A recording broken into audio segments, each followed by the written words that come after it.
Lying about your past when you go to MEPS to enlist into the United States military. Let's talk about it.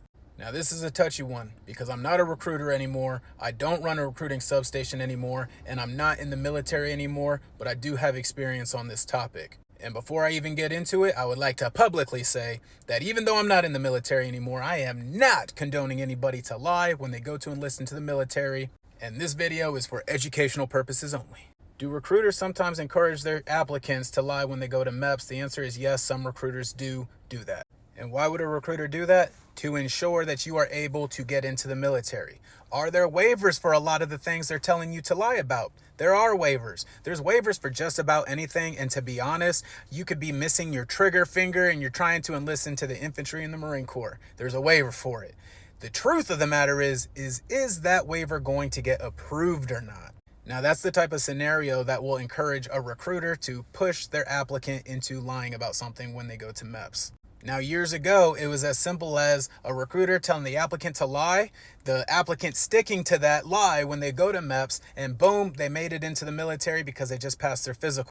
Nowadays, there's a system out there called Genesis, and what Genesis is a system that MEPS is able to use. They type your social into this system, and your medical history will pull up. So lying about your medical past can certainly get you in trouble when you go to MEPS. What I'm usually seeing nowadays is like if my kid were to go into the military, I could tell my kid, hey, lie about these things, don't mention these things, and you'll be able to make it in, right? Because I know the military, I was in the military.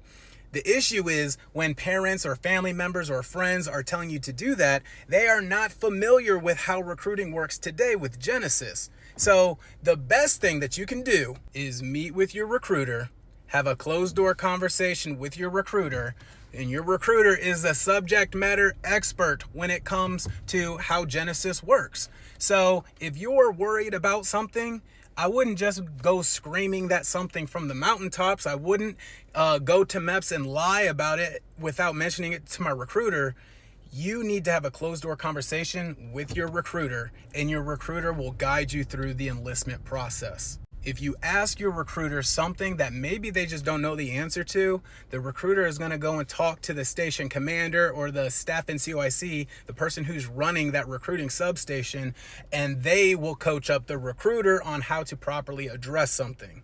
But if you're hiding information from your recruiter whose goal is to get you into the military, that is a mistake. And also, I'll mention this because I know there's somebody out here that needs to hear it. If you and your recruiter talked it out and you decided that you were going to lie about something and your recruiter was like, okay, yep,